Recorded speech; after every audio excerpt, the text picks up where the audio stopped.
sekarang ini kan banyak yang tidak mencapai ke sana.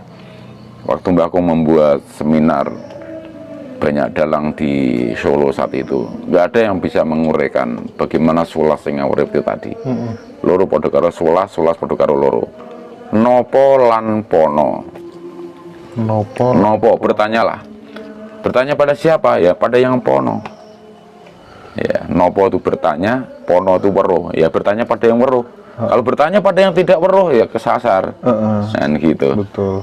Nah, ini penting sekali, makanya dalam nguri-nguri pencapaian spirit itu ada pono kawan.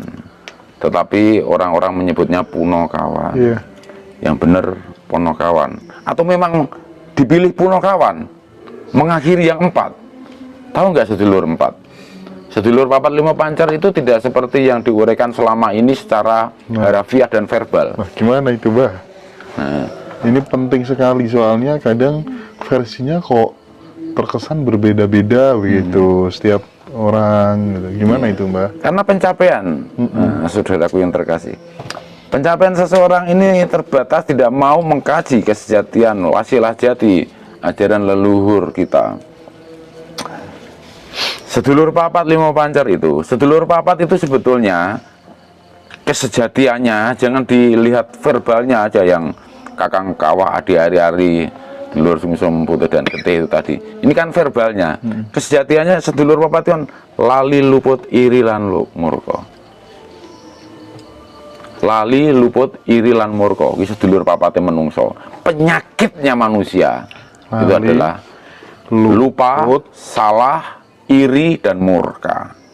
Ini sedulur papat kita. Maka ada sedulur pancer. Sedulur pancer itu yang benar, yang baik, yang bijak, yang penuh kasih itu tadi. Nah, jadi selama ini kita Enggak. Yang pancer tadi apa aja, Mbah? baik, benar, bijak, ya kan, penuh welas asih, yang benar. 5 berarti? Iya, sedulur papat 5 pancer. Yang papat yang jelek, yang pancer yang 1. Pancer kan bener, Waduh. lurus, bijak, ya gitu. Jadi ini yang terabaikan. Ya, pancer, ya, bener, lurus, penuh kasih sejati dalam hidup. Sedulur papatnya yang jelek itu tadi, penyakitnya manusia itu sedulur papat itu tadi, lupa, salah, iri, murka. Betul. Ya, harus dikalahkan dengan yang pancer. Makanya ada puno kawan, orang-orang menyebutnya. Tapi kalau menurut Mbah Kung, pono kawan, weruh kang papat. Kalau kita weruh kang papat itu Allah, maka harus dipegang yang pancer. Nah, makanya sebetulnya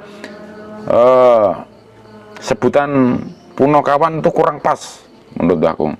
Kita harus paham dengan 4 sedulur papat kita yang buruk dalam hidup kita, dalam diri pribadi kita, diganti dengan yang pancer. Nah, kalau puno kawan ini akan mengacu, mungkin hentikan keburukanmu, bisa juga. Puno itu kan habis, puno kawan papat, habisilah yang 4 itu tadi.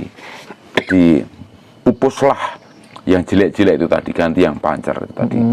Tapi akan yang lebih pas kalau menurut Mbah Kung adalah pono kawan, weruh kang papat. Orang itu kalau tahu salah pasti tidak akan melanjutkan kesalahannya. Nah, kalau nekat ya jadi itu tadi, jadi buruk. Inilah yang membuat gonjang ganjing segalanya. Dari zaman edan menjadi zaman masker sekarang. Ya, cangkem hidung udah ditutup masih kurang ajar, ya enggak. Nah, sekarang ini kan zaman masker, ya kan, topeng-topeng gentayangan, ya kan. Kemunafikan merajalela. Yang benar ditindas, yang baik ditikam, yang benar dihancurkan supaya ikut jahat semua. Yang topeng. Beli sembako dipajaki, beli mobil nggak dipajaki gitu ya, Pak. Inilah, jadi jenengan ngomong dogmatika tadi, agama tadi itu aja dipakai untuk topeng, ya kan? Ongkos haji, korupsi, zaman menteri siapa dulu itu, apapun dikorupsi. Bahkan kemarin tuh menteri sosial juga korupsi uang, uang bantuan sosial, uang corona dan sebagainya. Gitu. Jadi gini, Mbah, tadi sempat bicara tentang pono kawan, atau orang umum menyebutnya sebagai puno kawan, ya kan? Orang umum melihat itu adalah Semar, kemudian Gareng, Petruk, Bagong, begitu Mbah. Nah, saya melihat nih beberapa praktisi spiritual ini keterangannya berbeda-beda. Saya ingin mendengar langsung dari Mbah Agung, kira-kira apakah yang saya sebutkan tadi, ada sosok Semar, Petruk, Bagong, Gareng itu hanya sebuah pelajaran nilai-nilai kehidupan dari leluhur-leluhur kita, gambaran watak manusia, ataukah memang bisa wujud manusia? Karena saya kok melihat beberapa tayangan begitu, ada yang Semar turun dari langit masuk ke raga manusia memberikan pesan. Nah, itu bagaimana Mbah? Biar nggak simpang siur Mbah. Nah, menyambung dengan Ponokawan itu tadi yang dijawantahkan dengan perpujian wayang. Wayang itu kan wadah kayang-ayang. Wadah kayang-ayang ini berhubungan dengan kaitannya sukma manusia, roh manusia. Ya sekarang kita dalam susastra Jawa itu kan selalu menggunakan anduporo, kiasan, ungkapan, bukan makna verbal. Semar itu sebetulnya jangan diplesetkan terus semeleh ning kamar, ya kan? Ya kan? Mesem ning kamar. Nah, kita kembalikan kalau kita guyonan mesem ning kamar, tunjukkan semeleh kanthi marem. Semeleh kanthi marem. Ilmu ikhlas, nah. Ilmu tulus. Itu Semar. Semeleh kanthi marem, ilmunya ilmu ikhlas, tulus, lapang jiwa. Siapa yang lapang jiwa, dialah memiliki kekuatan hidup. Maka untuk mencapai tulus ikhlas, semeleh kanthi marem itu tadi, Semar punya anak Gareng.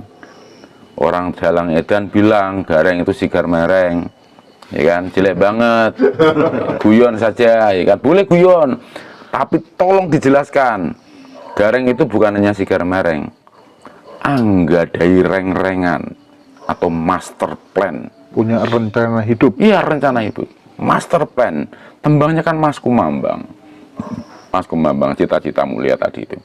Jadi Gareng itu anggadai reng-rengan, master plan, rencana hidup yang matang, menjalankan manajemen kehidupan, mungkin ilmu manajemennya dengan suit metrik segala gitu ya. Ada master plan yang akurat dan valid untuk meraih ke sana.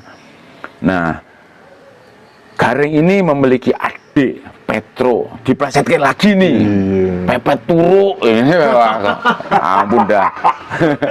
ini Pak Jero Mangku ini juga tahu tuh Pepet Turu, dia aja hobi juga. Jadi, padahal sebetulnya jangan ke sana, bolehlah diplesetkan dikit, karena itu real of life, real of life. Kita tidak akan lahir kalau nggak ada Turu. Petro itu ya Pepet Rukun, ilmu persatuan. Kalau deket kita harus rukun. Ilmu persatuan sungguh memang benar begitu, ya kan? Jadi ilmu persatuan Petro itu, yen pepet harus rukun. Jangan berantem, jangan bertengkar, jangan berselisih, jangan rebutan balung, ya kan? Petro. Makanya kalau pepet harus rukun. Petro punya adik Bagong, diplesetkan lagi. Obai bokong, ya, gimana coba? Nah, boleh diplesetkan, boleh, tapi dijelaskan. Bagong kui sobo jagong, sobo jagong. Kita harus silaturahmi kayak begini, selalu sharing, tukar pikiran, saling berargumentasi yang baik, mengutarakan pemikiran-pemikiran yang sehat, pemikiran-pikiran yang positif. Mbah Kung selalu menekankan open mind, open heart, open feeling. Open feeling. Ya, how to do that? Ya, bagaimana kita mencapainya? Ya kita harus menerapkan long breathing, pernapasan panjang. yang kembang kempis perut kita, agar suplai oksigen penuh sampai ke neuron, sampai ke seluruh pembuluh darah kita, sehingga kita itu jernih berpikir, jernih dalam hati, positif dalam berperasaan.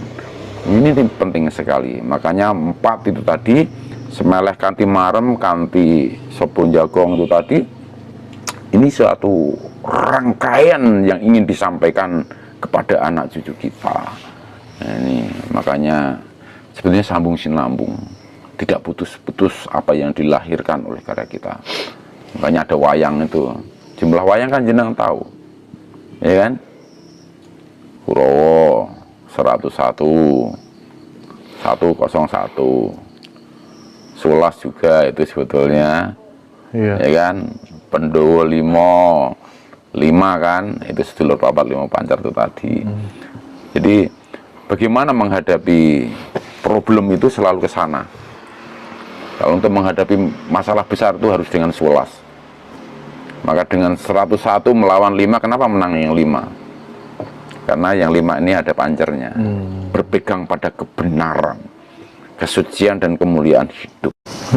Ini Mbak, tadi jenengan bilang tentang napas panjang. Napas panjang itu kan sebenarnya sepele banget sih. Cuman saya pernah baca sebuah penelitian begitu. Katanya orang kalau biasa dengan tarik nafas dalam gitu, panjang gitu, itu manfaatnya luar biasa untuk ketercerahan pikiran. Benarkah itu?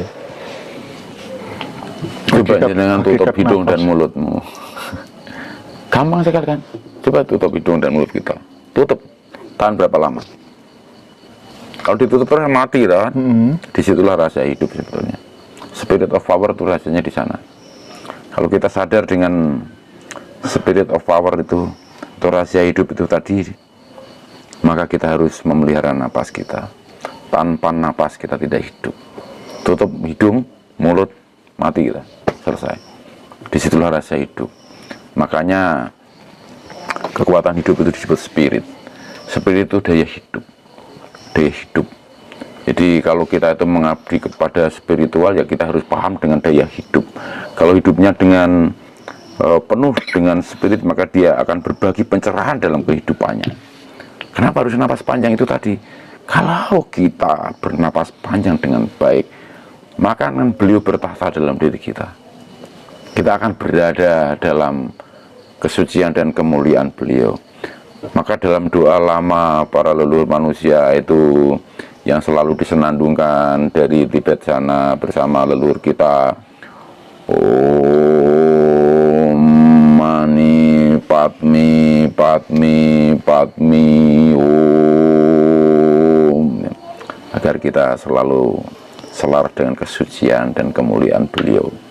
Itu kita senandungkan dalam satu hembusan nafas. Kalau dalam Islam ada zikir nafas, kalau kan, Hu Allah, Hu Allah, monggo aja, itu no problem. Sesuai, selaras dengan apa yang mereka terima pada zamannya, pada masanya. Nggak ada yang perlu diperdebatkan dan dipertentangkan. Ini kita akan lebih nyaman. Ya, saya sering menekankan kalau ada mahasiswa saya, please you long breathing, harus long breathing, pernapasan panjang. How to do that? Ya, kalau susah berbaring, please you sleep, ya, tidur. Kalau kita berbaring kan yang kembang kempis perut kita. Nah, ini maksimalkan, terus saja, ya kan? Berbaring, jalan, duduk, dalam aktivitas apapun harus pernapasan panjang. Ini mutlak. Ditahan ya, bahkan. Jangan. Oh, nggak usah. Nggak boleh. Kalau ditahan itu untuk kanuragan. Oh. Untuk fighting. Contohnya gimana? Kenapa? Contohnya gimana? Napas panjang contohnya gimana? Yang kembang kempis perut aja. Oh. Kalau perut kita tuh mengembang, dada kita otomatis penuh, paru-paru penuh. Makanya suplai oksigen lebih banyak. Yang kembang kempis perut saja. Saat duduk, lakukan pernapasan panjang terus. Maka Mbakku nyanyi juga merdu, ngomong juga enak, ya kan? Karena sadar tubuh kita ini menyimpan resonansi sebagai badan gitar lah kalau dalam ilmu vokal. Jadi kita harus memahami anugerah itu. Kalau kita ngomong tidak napas panjang seperti ini, suaranya jelek ya. Tapi kalau kita dengan napas panjang beda. Mungkin lebih enak, lebih nyaman dinikmati.